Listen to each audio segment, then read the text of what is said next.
आज Doubtnut app download करें।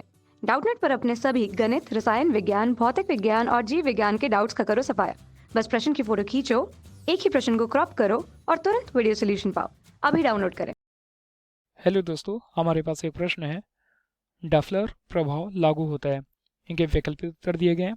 ए ध्वनि तरंग में, बी प्रकाश तरंग में, सी दोनों में और डी इनमें से कोई नहीं।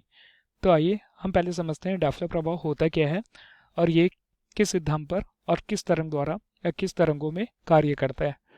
हमें पता है कि जो डफलर प्रभाव होता है वो ध्वनि तरंगों में कार्य करता है। ध्वनि तरंगों में क्यों कार्य करता है? क्योंकि हमें पता है जो ध्वनि है एक प्रकार की अनुदैर्ध्य तरंग होती है। अनुदैर्ध्य तरंग होने से तात्पर्य एक ऐसी तरंग जिसे एक स्थान से दूसरे स्थान में जाने के लिए माध्यम की आवश्यकता पड़ती है। अब हम समझते हैं कि कैसे किस प्रकार ध्वनि तरंग को एक स्थान से दूसरे स्थान में जाने के लिए माध्यम की आवश्यकता पड़ती है। तो मान लीजिए यह कोई माध्यम है और यह कण की स्थिति है, यानी कि माध्यम में उपस्थित कण है।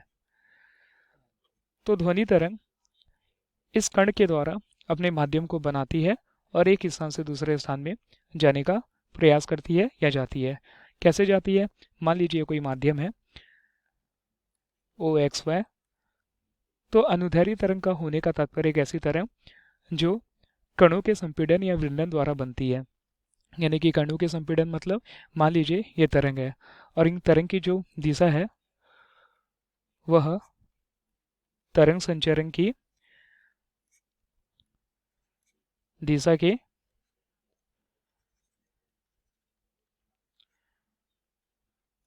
के समांतर है, जैसे कि हमें चित्र में दिख रहा है। तो इस स्थिति में क्या होता है? मान लीजिए यह कण किसी स्रोत से ऊर्जा प्राप्त करते हैं, यानी कि जब ध्वनि किसी स्रोत से निकलती है और इन कणों से टकराती है तो पहले यह कण क्या होंगे, एक दूसरे के पास पास आ जाएंगे। तो पास पास आने के पश्चात ये कणों के मध्य एक कंपन पैदा होगा, यानी कि यह जब कण एक दूसरे के पास पास आए तो इस स्थिति को हम संपीड़न की स्थिति बोलेंगे। और कण पास पास आने के पश्चात एक दूसरे से टकराए और टकराने के पश्चात इनके मध्य कंपन व कंपन होने के पश्चात वापस ही अपने पूर्ण स्थिति में बन जाते हैं। तो इस स्थिति को वापस कण की दूर दूर आने की स्थिति को हम विरलन की स्थिति कहते हैं। तो यह कण की क्रिया इसी प्रकार आगे बढ़ती जाती है, यानी कि पहले ये संपीड़न होंगे, फिर कंपन होंगे, कंपन होने के बाद ये अपने स्थान में पुनः बन जाएंगे। इस प्रकार यह कण एक दूसरे से अपनी ऊर्जा को स्थानांतरित करते रहते हैं और ध्वनि तरंग को एक माध्यम प्राप्त होता है जिससे ध्वनि एक स्थान से दूसरे स्थान में गति कर पाती है। तो डफलर प्रभाव होता क्या है, पहले इसे हम देखते हैं। तो हमें डफलर प्रभाव में 3 प्रकार की स्थिति का पता चलता है। पहली स्थिति को हम जब जानते हैं तो पहले हम देखते हैं कि मान लीजिए यह कोई श्रोता है और यह कि कोई ध्वनि स्रोत है, यानी कि इस माध्यम से किसी प्रकार की ध्वनि निकल रही है।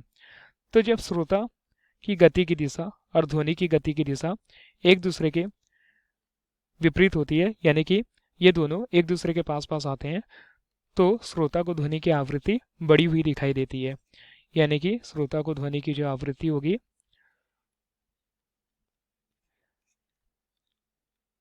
बढ़ी हुई प्रतीत होगी। इसी प्रकार दूसरी कंडीशन देखें। मान लीजिए यह कोई श्रोतागण है जो ध्वनि की आवाज़ को सुन रहा है और इसी के सापेक्ष यानी कि इसी के सामने एक ध्वनि स्रोत रखा गया है और दोनों एक ही दिशा में गति कर रहे हैं समान वेग से। तो श्रोता को जो ध्वनि की आवृत्ति होगी वह समान प्रतीत होगी, यानी कि ध्वनि की आवृत्ति में किसी भी प्रकार का कोई परिवर्तन नहीं दिखाई देगा। इसी प्रकार अगर तीसरी स्थिति की बात करें, मान लीजिए यह कोई श्रोता है, इसकी आवृत्ति और यह कोई ध्वनि स्रोत है, इसकी गति, दोनों की गति की दिशा अगर एक दूसरे की विपरीत होगी, यानी अगर दोनों एक दूसरे से दूर दूर जा रहे हैं तो श्रोता की ध्वनि की आवृत्ति घटती हुई प्रतीत होगी। आवृत्ति घटती हुई प्रतीत होगी। तो ये जो तीन स्थिति है हमें डॉप्लर प्रभाव की स्थिति को बताते हैं। यानी कि जब किसी ध्वनि स्रोत से या जब किसी ध्वनि स्रोत एवं श्रोता के बीच आपेक्षिक गति हो। आपेक्षिक गति यानी जब ये दोनों एक दूसरे के पास पास आ रहे हैं, या दोनों एक दूसरे समान वेग से चल रहे हैं, या दोनों एक दूसरे के विपरीत दिशा में जा रहे हैं। तो जब किसी ध्वनि स्रोत एवं श्रोता के बीच आपेक्षिक गति होती है तो श्रोता को ध्वनि स्रोत की आवृत्ति में परिवर्तन दिखाई दे रहा है। जैसे कि पहली स्थिति में आवृत्ति बढ़ी हुई दिखाई दे रही है, दूसरी स्थिति में आवृत्ति समान दिखाई प्रतीत हो रही है, और तीसरी स्थिति में आवृत्ति घटती हुई दिखाई दे रही है। तो इस प्रभाव को ही हम डॉप्लर प्रभाव कहते हैं। तो हमारा जो आंसर होगा वह ध्वनि तरंगों में डॉप्लर प्रभाव लागू होता है होगा। अब बी दिया गया है प्रकाश तरंग। प्रकाश तरंग में डॉप्लर प्रभाव जो होता है वह लागू नहीं होता, क्योंकि प्रकाश तरंग जो होती है उसके जो तरंगदैर्घ्य होते हैं प्रकाश तरंग के, वो ध्वनि के तरंगदैर्घ्य की अपेक्षा बहुत ही छोटे होते हैं, और प्रकाश तरंगों की जो चाल होती है ध्वनि की चाल से बहुत ही अधिक होती है।